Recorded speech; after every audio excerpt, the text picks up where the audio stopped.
بسم الله الرحمن الرحيم رب اشرح لي صدري ويسر لي أمري واحلل عقدة من لساني يفقه قولي اللهم أرنا الحق حقا وارزقنا اتباعه وأرنا الباطل باطلا وارزقنا اجتنابه اللهم إني أعوذ بك من علم لا ينفع ومن قلب لا يخشع ومن نفس لا تشبع ومن دعوة لا يستجاب لها آمين يا رب العالمين. اللهم صل على محمد وعلى آل محمد كما صليت على إبراهيم وعلى آل إبراهيم إنك حميد مجيد. اللهم بارك على محمد وعلى آل محمد كما باركت على إبراهيم وعلى آل إبراهيم إنك حميد مجيد. بسم الله الرحمن الرحيم. Okay, so today inshallah we will start the fifth module of our the Islamic history class. And in this module, we will start covering the Umayyad Caliphate. We have already covered first four modules from the creation of the universe to the Anbiya alayhi salam, then to the Seerah of Prophet Muhammad sallallahu alaihi wasallam. And then we last few sessions, last 6 or 7 sessions, we did Khulafa Rashidin or Rashidun Caliphate. So inshallah, today we will start the next Islamic empire, which is Umayyad Empire. And the reason I mentioned several times to you guys that this is going to be very, very important for all of you because the Islamic history era where a lot of confusions, a lot of controversies started just at the time of Usman radiallahu ta'ala anhu's the last few years, continued with Ali radiallahu ta'ala anhu, and then now, even though there is peace, there is tranquility as far as the entire ummah because everyone accepted the Khilafah of Ameer Muawiya, everyone meaning most of them, and those who did not accept stayed behind the curtain and they did not come forward to fight. But at the same time, this era continued the thought process of Hazrat Amir Muawiyah, who really wanted the murderers of Osman Ghani radiallahu ta'ala anhu to be surfaced and to be punished. So with that in mind, he took the Khilafah, and then we will talk about some of the like a little review of previous classes. Then we will talk about Banu Umayya, the tribe that Amir Muawiyah belonged to.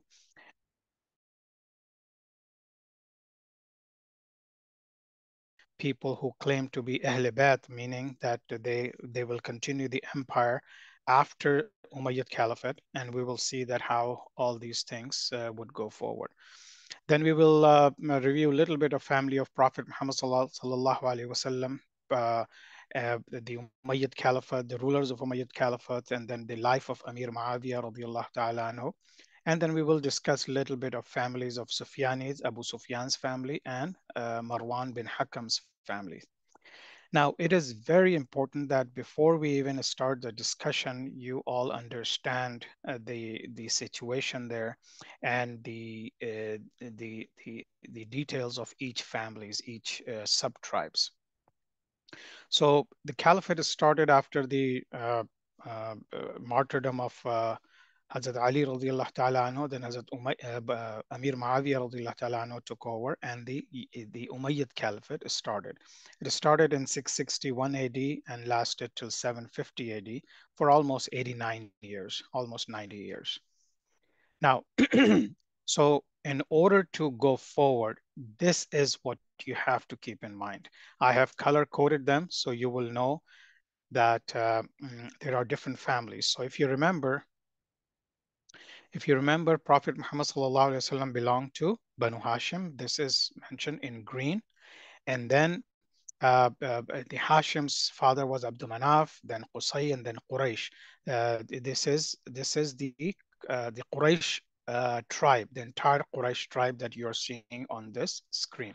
Now, so there are many families, many you can call it clans or sub tribes, but these are the families. So there's a Hashim family which go by Bani Hashim. There is Muttalib. They're not as renowned because none of them took any Khilafah or any empire. And then Abdul Shams. Abdul Shams was brother of Hashim, and he had two sons, Rabi'a and Umayyah. Umayyah was the one where Osman belonged to it, and then of course the Abu Sufyan belonged to it. Muawiyah, Hazrat Amir Muawiya belonged to it. So this became also a very renowned family, which is the Umayyad family. So Hashemites and Umayyads. Then of course, just so that you know, so there's the other brother of Umayyah was Rabi'a, and these are his sons. And then Nofal, there was another brother of Abd Shams. These are the two important families that we are going to study. So Prophet Muhammad sallallahu alaihi wasallam came in Hashmi family. So as we know, his father was Abdullah, then Abdul Muttalib, then Hashim. So this is why this clan is called Hashemite family. And then Prophet Muhammad sallallahu alaihi wasallam's uncle, were Abu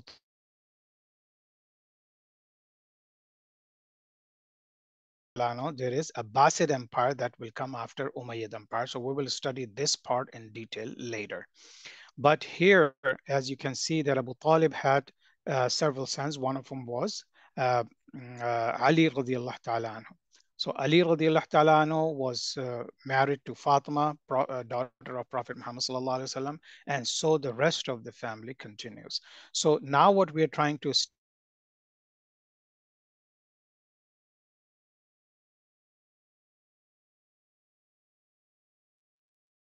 Sorry, I think we got disconnected for a little bit. Are you guys able to see the screen again?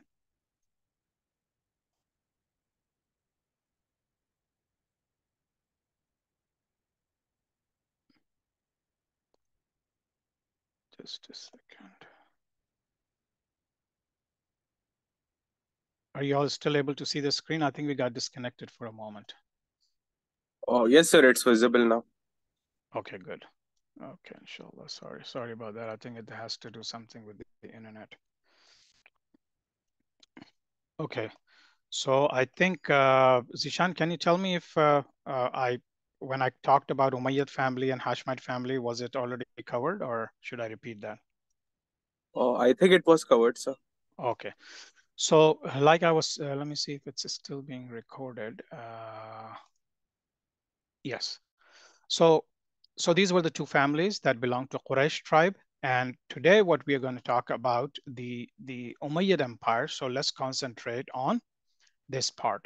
So Umayyah had two sons, Harb and Abul As. And then Harb had Abu Sufyan,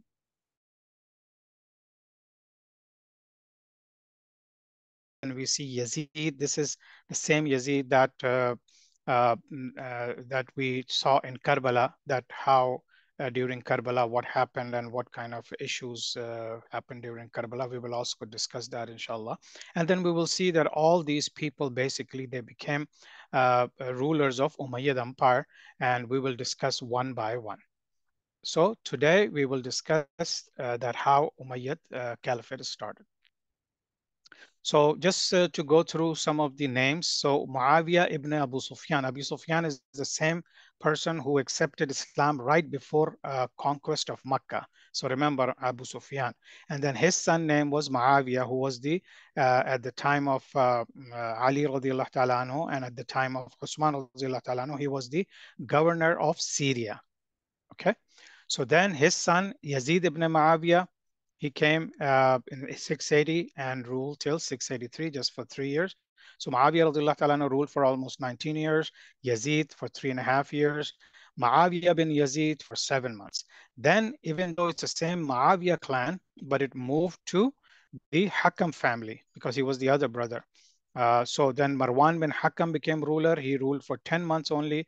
Abdul Malik ibn Marwan, he ruled for 20 years, and a lot of renovations and a lot of progress was made during his era. And then we see that for 10 years, Abdul Walid ibn Malik came. Al-Walid ibn Malik came, and then Sulaiman ibn Abdul Malik came. And this is the time where we will discuss when three of the conquerors, uh,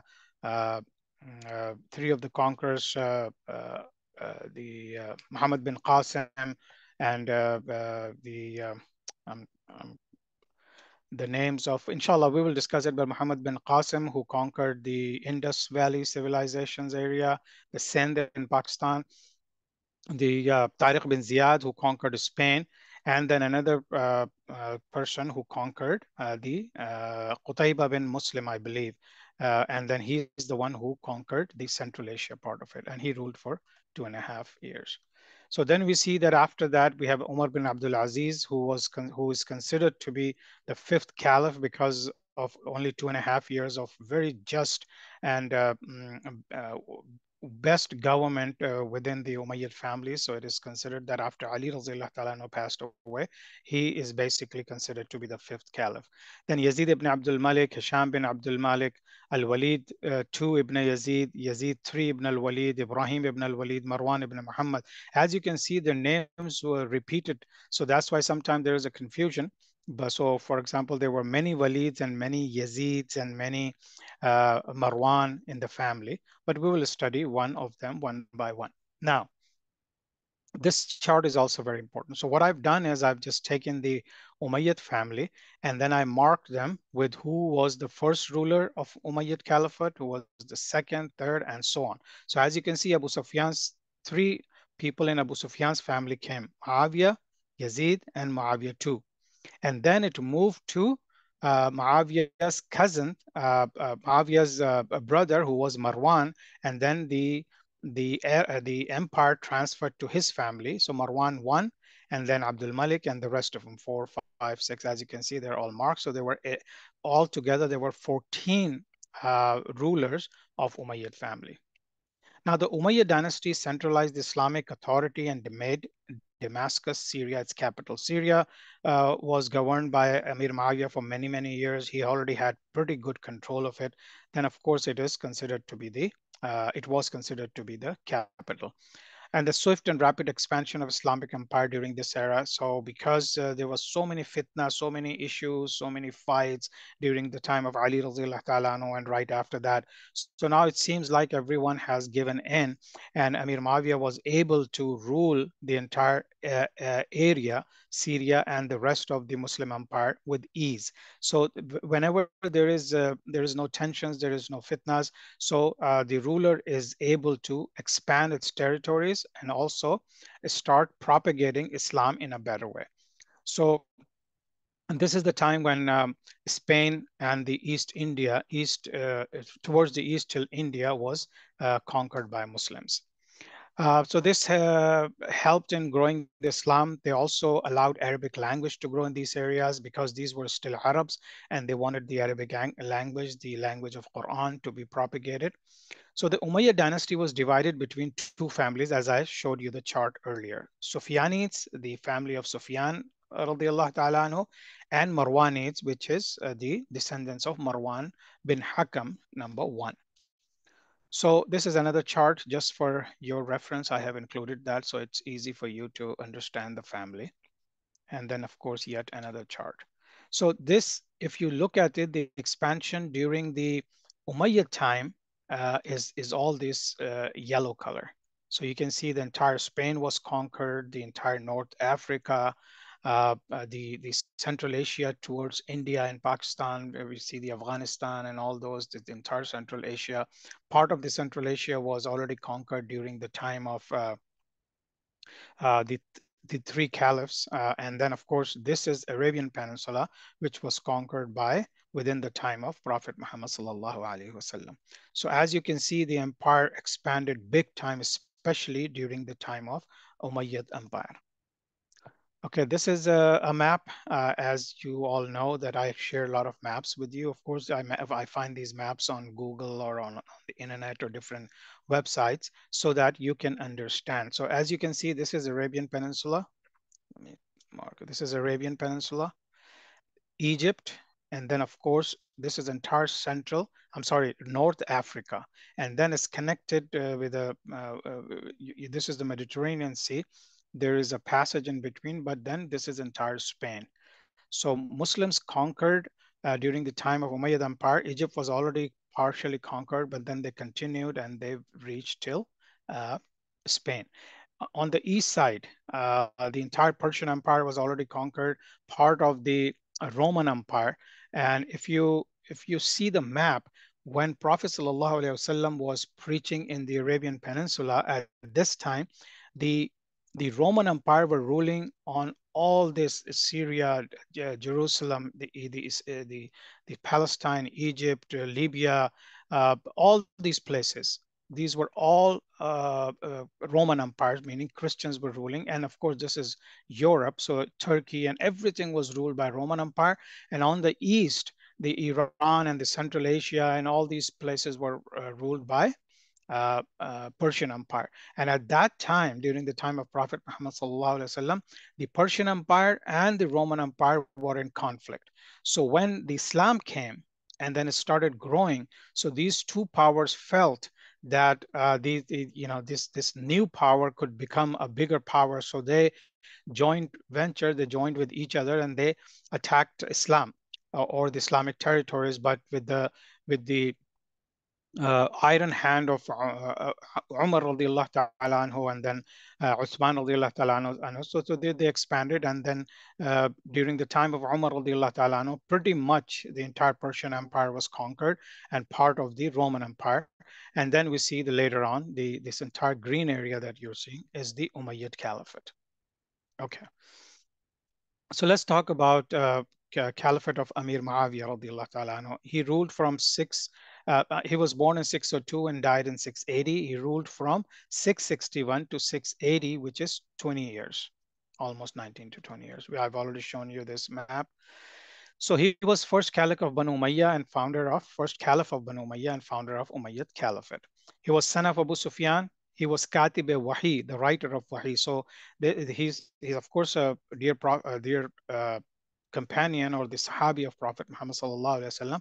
And when Prophet sallallahu alaihi wasallam used to receive the message from Allah subhanahu wa ta'ala, the Wahi, the Quran that we see today, so he had assigned several Sahaba to write it down. And one of them was Hazrat Amir Muawiya radiallahu ta'ala anhu. He accepted Islam with his brothers and mother after conquest of Makkah. As you know that I mentioned, Abu Sufyan radiallahu ta'ala anhu also accepted Islam right before Fath Makkah, right before the conquest of Makkah. But then his wife and kids also accepted Islam after the conquest of Makkah. When his brother Yazid bin Abu Sufyan died in 18th Hijri, and Umar radiallahu ta'ala anhu made him governor of Damascus. So in 18th Hijri, Umar radiallahu ta'ala anhu appointed Hazrat Amir Muawiya to be the governor of Syria, and since then he became more and more powerful, and finally he became the Caliph, Islamic Caliph during the time of Umayyad Empire. Then during the reign of Uthman radiallahu ta'ala anhu, he became governor of the entire Syria. He conquered all borders of Syria and made it secure from Romans. He created naval force. This is another significant effort that he made. He had actually been asking the permission of Umar radiallahu ta'ala anhu and Usman radiallahu ta'ala anhu to start the naval force, to start building ships, because by that time, till that time, Muslims did not have any naval force because they had to deal with the Roman Empire, which was across the Mediterranean Sea. So without having power within the seas or within the Mediterranean Sea, they needed this. So finally, he got permission from Osman radiallahu ta'ala anhu. And then immediately after that, he conquered the island of Cyprus. Cyprus, which is also called Qabras in Arabic. And inshallah, I will show you the map and you will know where Cyprus is. And then he completed the conquest of North Africa, as I've already shown you in the map.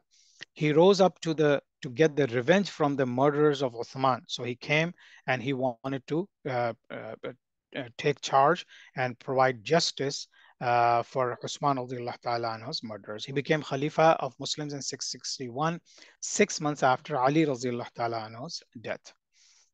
He attacked Constantinople. Now, Constantinople, we will study in our history that Constantinia was a very, very important city within Europe at that time because it was part of Turkey. It was basically the city that connected the Europe and the Asian part of the continent. So Constantinople was very important city. It was ruled by Christians earlier, and then when finally we will see that when Ottoman Empire came in charge, they conquered Constantinople. But until then, many people, many rulers had attacked Constantinople but could not conquer it. So this was one of the attempts that I'm talking about. So Hazrat Amir Muawiya attacked Constantinople, but he was not successful. Now, if you remember Abu Ayyub Ansari radiallahu ta'ala anhu, Abdullah bin Umar, Umar radiallahu ta'ala anhu's son, and Abdullah bin Abbas radiallahu ta'ala anhu's father,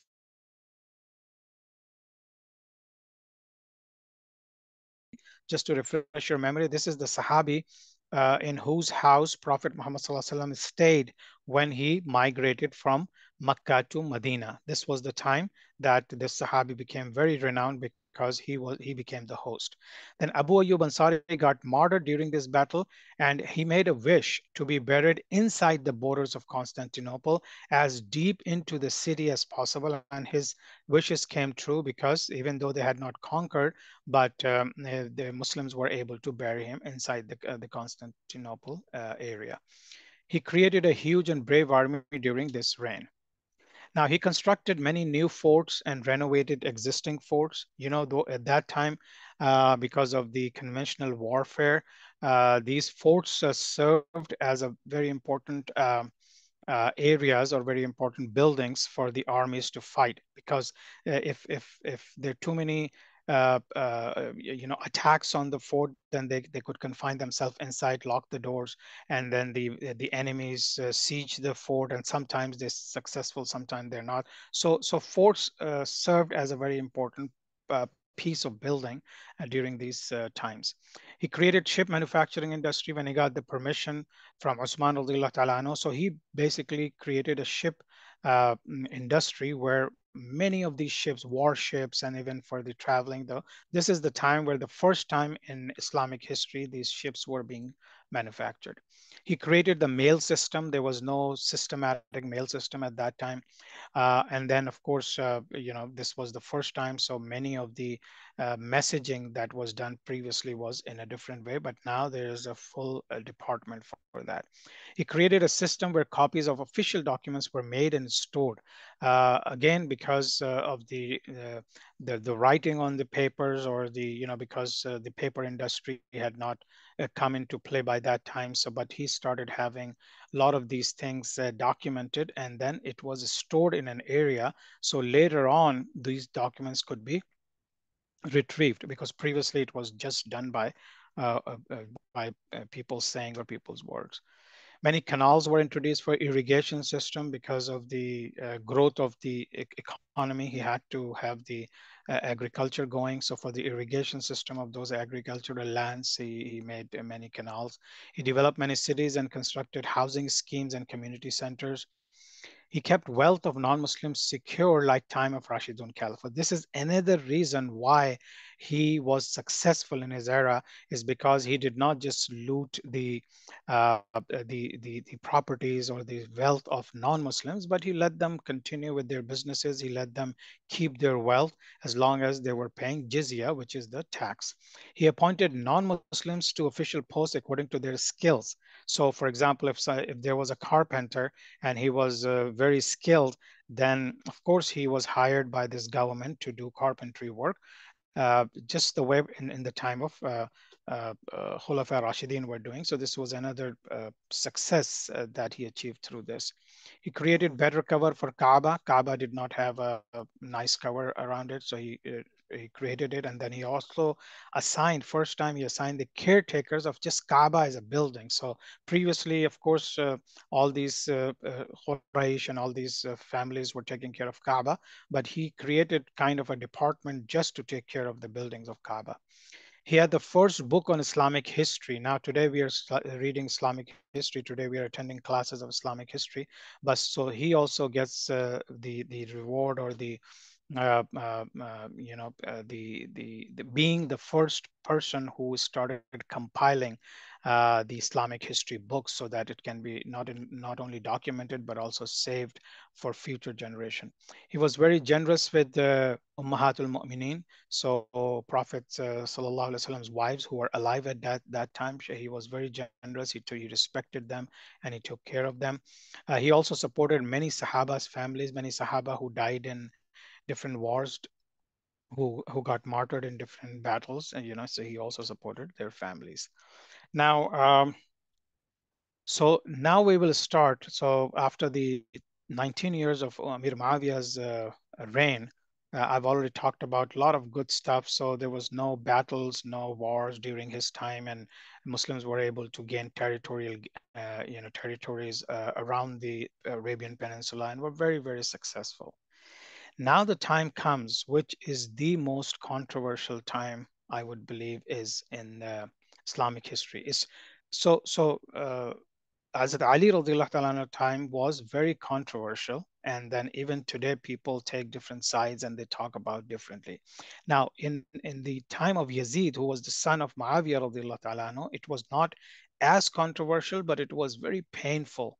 This was the time when Hazrat Hussein radiallahu ta'ala anhu with his family were martyred miserably, meaning uh, ha- they really not only attacked him, but they slaughtered them. They banned the food and water for them. So this is a story that I'm pretty sure every Muslim have already heard.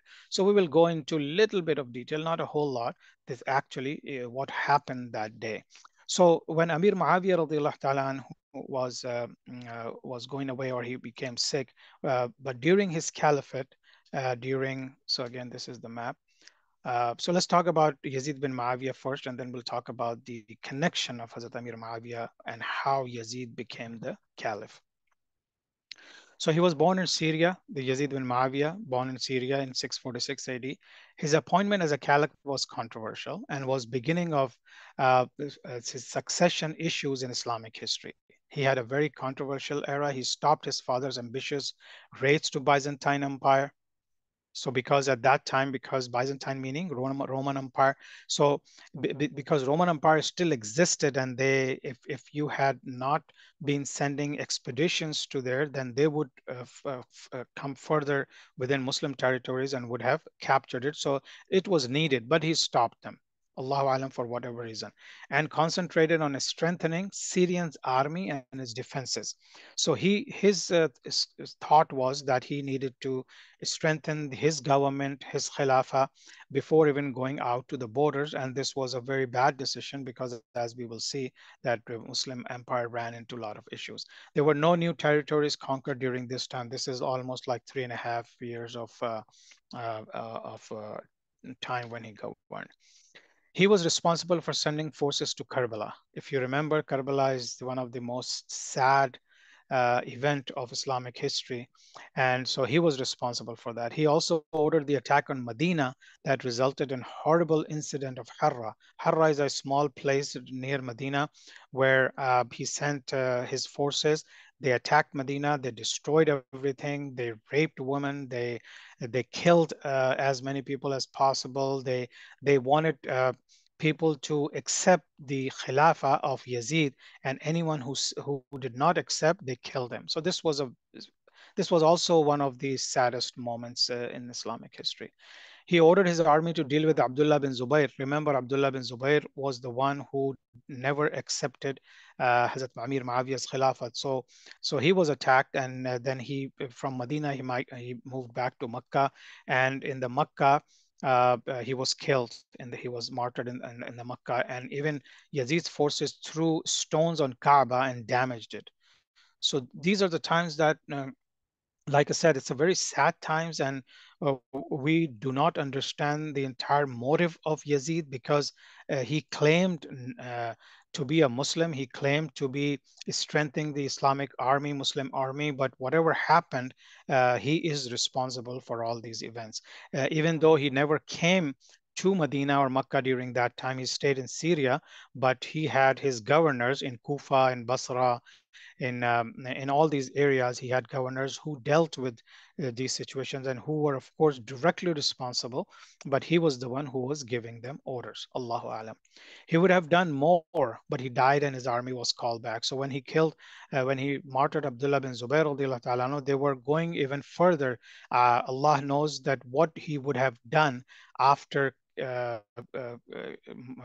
after killing Abdullah bin Zubair, and then if they had captured Kaaba, what would they have done? We don't know, because then he died. all of a sudden he died. So his entire army was called back to Syria. This is how Yazid's life ended.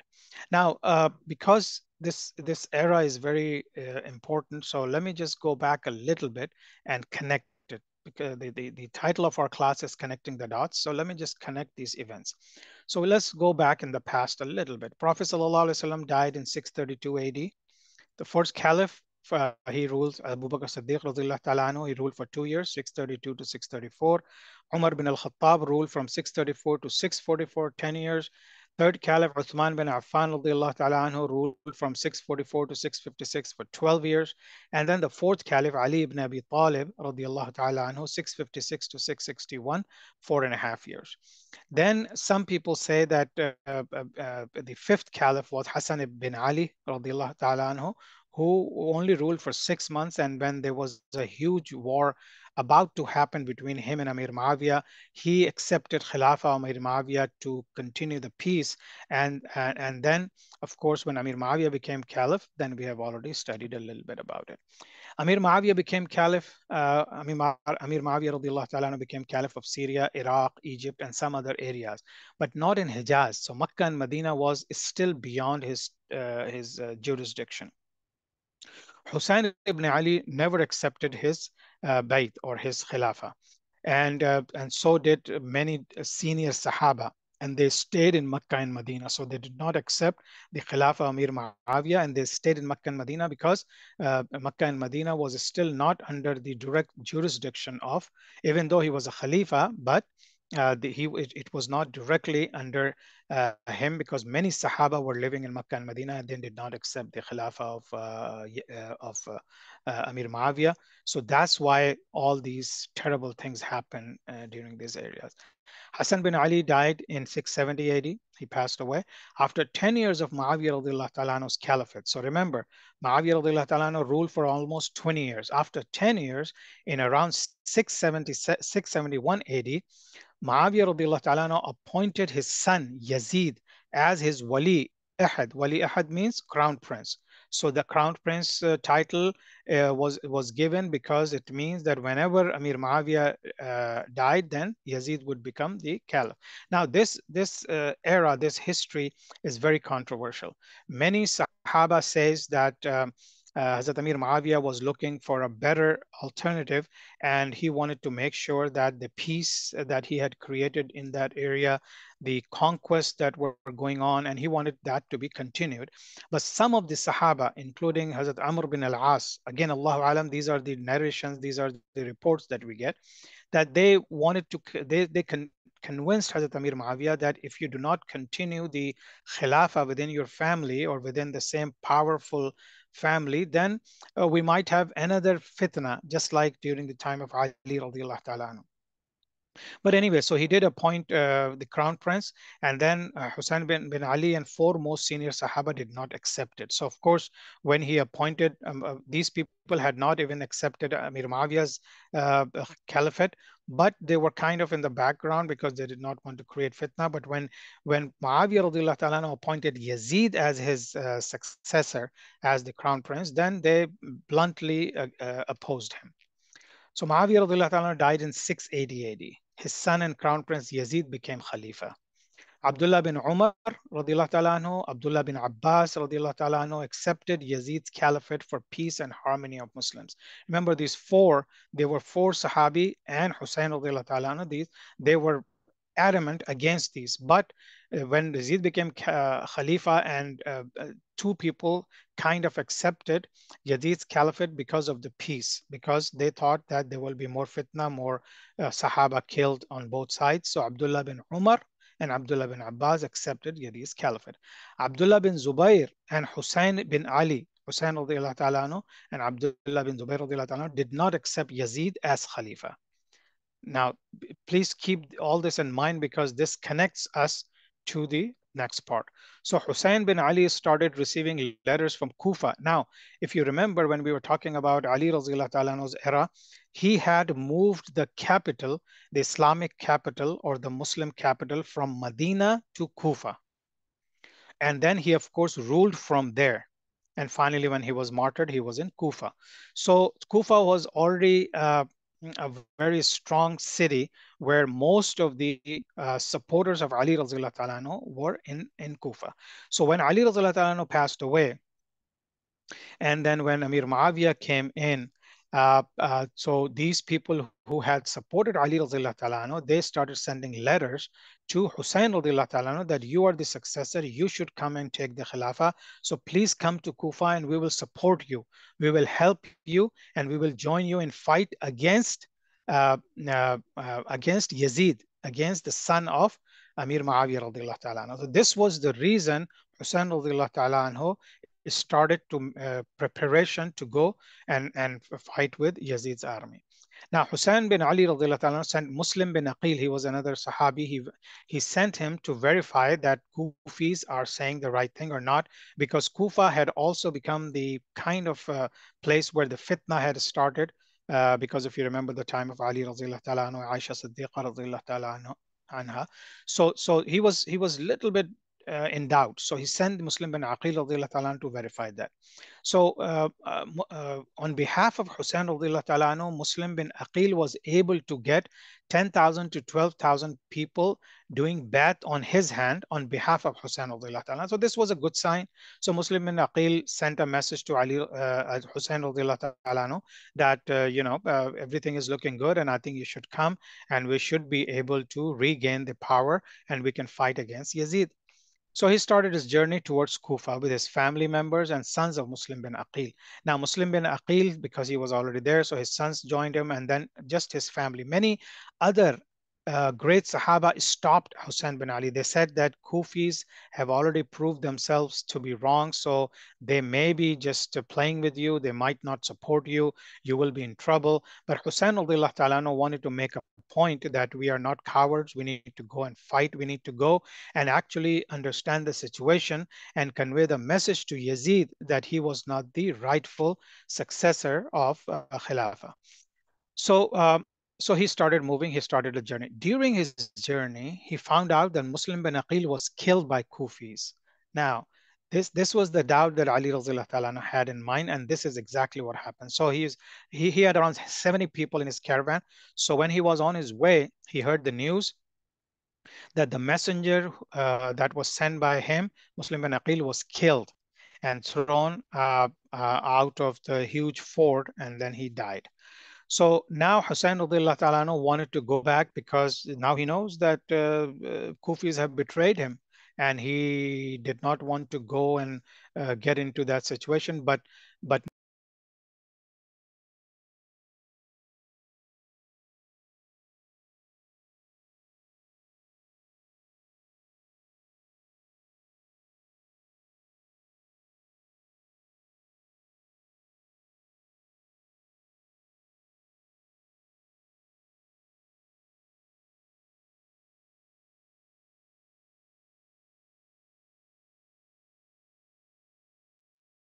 Assalamu alaikum. Zishan, can you let me know if the things are back to normal? I think internet is playing games with us today. Oh, yeah, it's back, sir. Yeah, I I apologize think we for. lost the last 30 seconds or so. Oh, okay. So is this the slide where we lost, or should I go back? Yeah, right. Okay. Yeah, we were ending the slide. Yep. Okay. So let me just briefly refresh your memories with this slide. So Hussein bin Ali sent Muslim bin Aqil. He was able to get bath from 10 to 12,000 people on behalf of Hussein radiallahu ta'ala anhu. And then he encouraged Hussein radiallahu ta'ala anhu to come because he would get support from Kufis. But during his journey, Muslim bin Aqil was killed, and Hussein radiallahu ta'ala anhu found out that Muslim bin Aqil was killed and he wanted to go back. But Muslim bin Aqil's sons were within his caravan, and now they wanted to take revenge of his father, their father. So Hussein thought that they had committed to fight with him, and now this is not a good time to go back. So he continued his journey towards Kufa, walking into danger. He knew that Kufis have already betrayed him. He knew that Yazid is after him. But he's still, and this is why his name is still alive today in the talks and in everyone's tongue, is because he was very courageous person and he wanted to continue the the model that Prophet Muhammad sallallahu alaihi wasallam had created. So anyway, Allah, this is hikmah from Allah subhanahu wa ta'ala. This had to happen. So he continued his journey. In the meantime, Yazid had appointed Ubaidullah bin Ziyad. This was one of the most crooked and munafiq person in Kufa. So he becomes governor. So this is why some historians say that Yazid instructions were not as harsh as Ubaidullah bin Ziyad was doing this zulm in on these people. But again, Allahu alam, because these historical events are very controversial. So Yazid had appointed him as a governor of Kufa. So now he's more powerful. And then we also see in the history that then he was also appointed the governor of Basra. Basra was another city which was close to further southwest. Ziyad also started marching to meet with Hussein radiallahu ta'ala. As soon as he became governor, now he is given the charge to deal with Hussein radiallahu ta'ala. So he started marching towards there. Ziyad sent a message to Hussein radiallahu ta'ala that they cannot enter Kufa. Now, let me see if I have a map. Yeah, maybe not, but inshallah, I'll show you the map. So they're marching, they're coming from Mecca and Medina. So they're going straight to Iraq, and then they cross the borders, and now they are crossing towards Kufa. Ziyad is the governor. He stopped them. He said, you cannot enter Kufa, otherwise you'll all be killed. So Hussein ta'ala proceeded to Karbala. Karbala is another town which is a little bit, let's say, on the northwest side, a little bit of northwest side of Kufa. So he stayed there. So he did not enter Kufa, but he stayed in Karbala and camped there. Ziyad also reached there and told Hussein ta'ala that now he could not go to Kufa and also could not go back to Hijaz. Now, so first when he said you cannot come to Kufa, he also gave him an option of going back. He said you can go back to Makkah, you can go back wherever you want, but you cannot enter Kufa. But when Hussein had camped at Karbala and Ziyad reached there, so now he changed. He said that now neither you can enter in Kufa and nor you can go back. Now there are some other options. So Hussein radiallahu ta'ala sent his three options to Ziyad. So he said, okay, now you have a lot of huge army men, and we have only 70 people of our family members. So these are three options that you need to let me do. Let me go back to Hijaz, meaning Makkah and Medina. So if you let me go, I'll go back and we won't fight. But then he said, let me go back to borders and die as a shaheed. If you're not going to let me back to Hijaz, then let me go somewhere else like Byzantine borders or other borders where Muslims were fighting with non-Muslims. Then just let me be a shaheed. Let me go there. Or let me go to Yazid directly in Syria and talk to him about this issue. So he was a very intelligent man, Hazrat Hussein.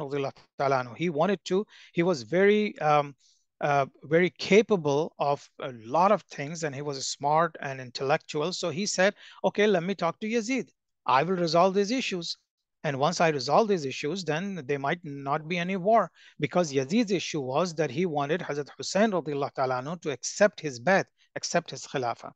Now, when Hussein sent these three options to Ziyad, sorry, Ziyad did not accept any options and said, now you have that either Hussein would have to do bait on Yazid or fight.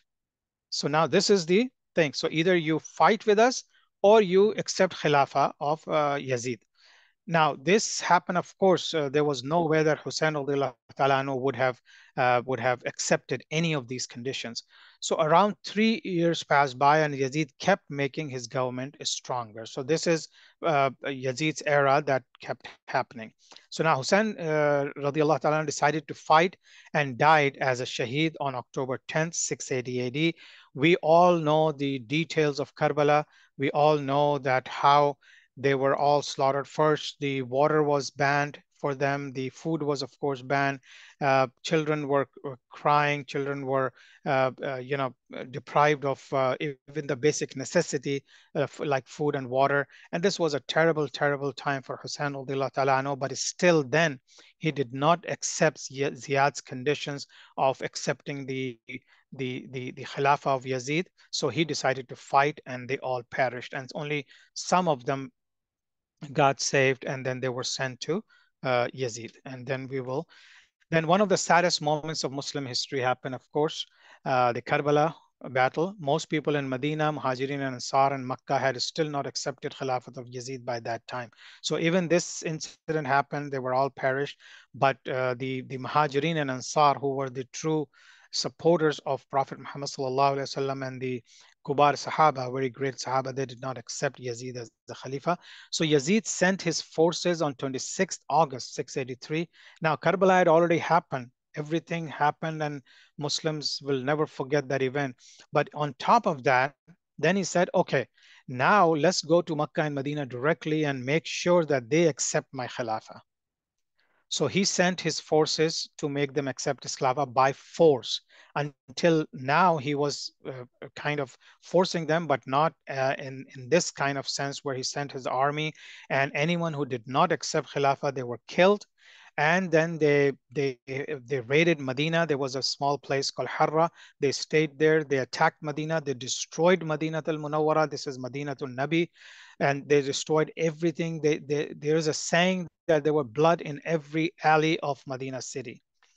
And not only that, but women were raped, children were hanged on their swords, and this was actually somehow not mentioned in the history as much. And the Karbala moments are mentioned more, but subhanallah, this is almost same, if not more, fearful for Muslims at that time, that the way they killed Muslims of Medina.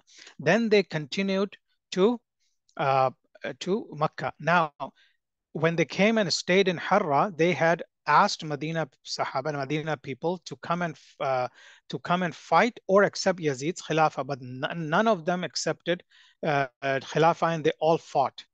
So remember this in your minds for the rest of the history, inshallah, that we were going to study.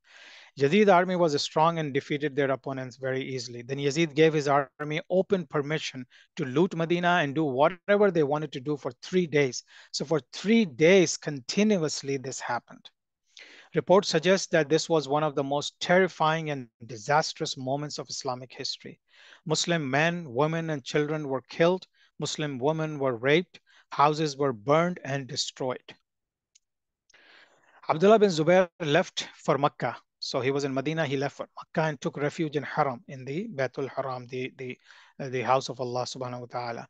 Yazid's forces then entered Mecca and forced everyone to accept Yazid as Khalifa. Many accepted out of fear, but the Abdullah bin Zubair confined himself in the Haram, and he did not accept. It is reported that Syrian army started throwing stones, and Kaaba was also damaged. The siege of Haram continued until they heard that Yazid had died. There might have been more bloodshed in Makkah, but after receiving news of Yazid's death, the army returned to Syria. So now I think it's already, because of a couple of disconnections, I think we lost some time. But so I was going to cover Khilafat Muawiya bin Yazid, but inshallah we will cover this in our next class. So if you have any questions, please ask after I complete the class. Subhanakallahumma wa bihamdika nashhadu an la ilaha illa anta nastaghfiruka wa natubu ilayk. Assalamu alaikum wa rahmatullahi wa barakatuh.